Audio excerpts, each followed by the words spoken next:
Hello les amis, j'espère que vous allez bien. Aujourd'hui, je vous retrouve avec une nouvelle recette, la recette du pain de mie. On peut manger, on peut faire nos toasts avec, on peut faire des sandwichs. Bref, on peut tartiner et manger tout simplement avec la confiture ou bien la pâte à tartiner. Donc, je vais vous laisser avec les ingrédients. Restez jusqu'à la fin pour bénéficier de toutes mes astuces.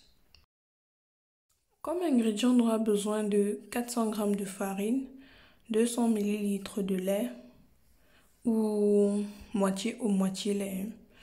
On aura besoin d'un cube de levure fraîche ou un sachet de levure sèche, levure de boulanger, du sel, de l'huile végétale et du sucre. Une cuillère à soupe d'huile de sucre autant pour moi.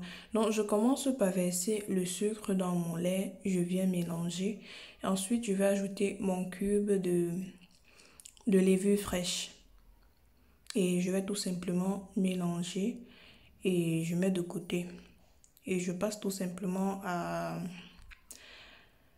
la farine. Alors, dans mon saladier, déjà avec la farine, je viens ajouter le sel de côté là. Et je fais puis je viens également ajouter le mélange de lait, sucre et levure fraîche. Je viens maintenant commencer à pétrir ma pâte.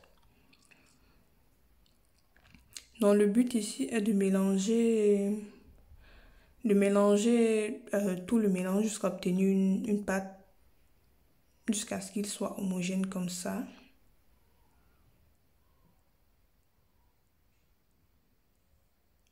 Donc, je viens ajouter maintenant mon huile.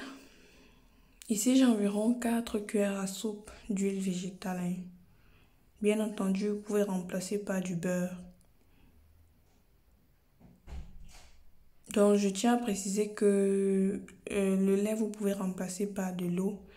Et en fonction de l'absorption de votre farine, vous pouvez rajouter ou bien diminuer la quantité de lait. Donc, je vais pétrir ma pâte. On pétrit la pâte jusqu'à obtenir une pâte légère, bien élastique et surtout bien lisse. Parce que plus on pétrit la pâte, plus notre pain sera bon. Donc, je vous recommande de pétrir pendant environ 10 à 15 minutes pour obtenir une belle pâte.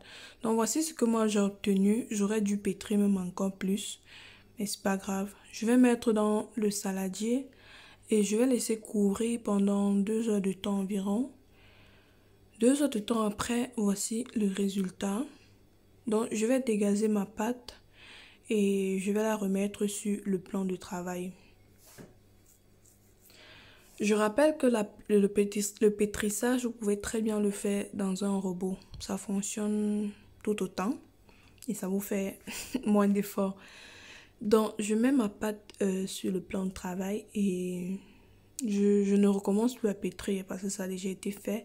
Je vais tout simplement chercher à obtenir un boudin qui pourra entrer dans mon moule. Donc, je dégage la pâte comme vous voyez là, j'essaye d'étaler.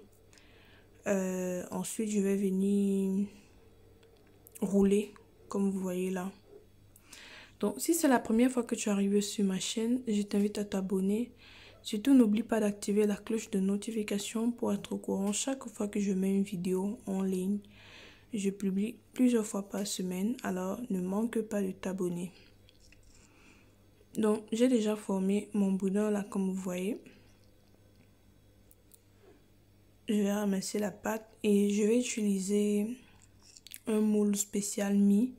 Donc le voici mon moule avec le couvercle. Je vais ramasser la pâte et je vais la mettre dans mon moule. Si vous êtes intéressé par le moule, faites-le moi savoir en commentaire. Comme ça, je pourrais mettre le lien du moule quoi, en commentaire. Donc voilà, je vais laisser reposer encore 45 minutes à 1 heure de temps. Et ensuite, je vais venir complètement fermer mon moule. Je mets au four pendant 45 minutes à 200 degrés, à surveiller bien entendu. Et voici le résultat une fois sorti du four. C'est encore très chaud là. C'est encore très chaud. Mais je vais démouler directement. Parce que si je ne démoule pas, vous voyez qu'il y a la vapeur. Ça va former des buées. Donc, je démoule mon pain. Bien entendu, si vous voulez que ce soit plus doré, vous laissez plus longtemps. Mais pour moi, ça m'allait comme ça. Donc, voici le résultat. Le pain est encore chaud. Je vais laisser refroidir un peu. Parce que là, la croûte est encore croustillante et voilà. Donc, après quelques minutes de refroidissement, environ 20 minutes, voici le résultat. Le pain est croustillant, c'est bon. Et je l'ai gardé environ 4 jours dans un plastique. J'ai fermé. Dans un sac de congélation, j'ai fermé. Donc, le pain est resté mou. Quand ça se refroidit totalement, même la croûte devient molle. Donc, ne vous inquiétez pas. Donc voilà mon pain les amis, c'est très bon, j'ai tartiné avec le pain comme vous voyez là. Merci d'avoir regardé la vidéo jusqu'à ce niveau.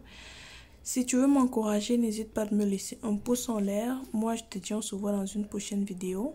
Ciao!